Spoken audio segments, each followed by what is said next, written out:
Welcome to I Couldn't Help But Wonder Divorce Decoded, the podcast where we untangle the legal, emotional, and financial threads of modern divorce, one story at a time. I'm Lorraine Silverman, and today we're asking the unsexy question most people avoid. When you marry someone, do you also marry their debt? When you fall in love, you inherit their quirks, their playlists, and their favorite takeout order. But I couldn't help but wonder, what else do you inherit? Because no one writes love letters about credit card statements or whispers sweet nothings about student loans.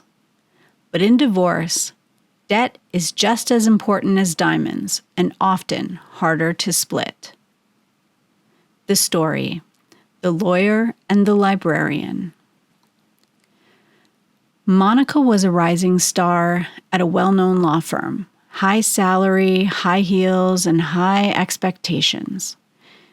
Darren was a librarian with a heart of gold and a mountain of student loans from 2 master's degrees and 1 unfortunate gap year spent traveling abroad. They got married right out of grad school. Monica paid off her law school debt by year 5. Darren deferred his, then refinanced it and ignored it again. Monica didn't worry.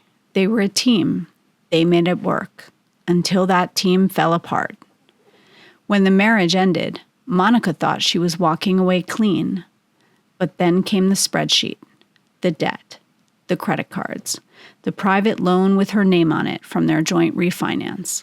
Suddenly, the question wasn't just who paid what, it was, am I on the hook for debt I didn't even create? The legal breakdown. Debt in New York. In New York, marital debt, just like marital assets, is subject to equitable distribution. Here's the breakdown.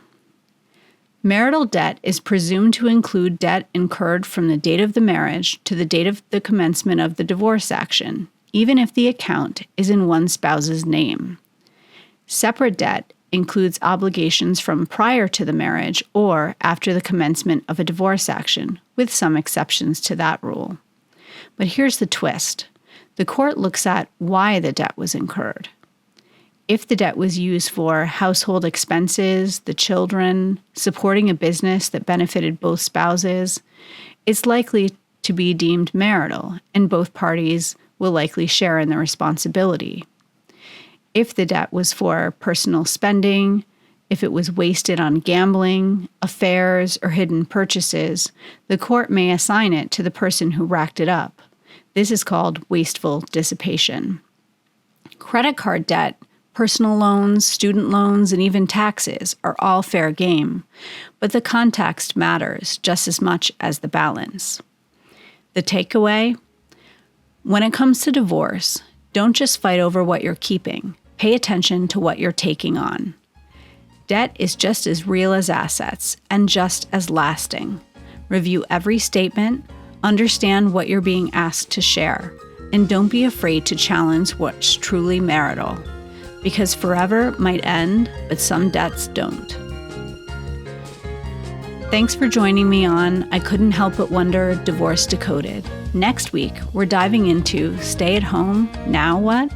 For everyone who gave up their career for their kids and is wondering what's next. Until then, read the fine print, check the balances, and if the ring came with a side of debt, make sure you know who's paying for what. And for more guidance or a confidential consultation, visit thecdslawfirm.com.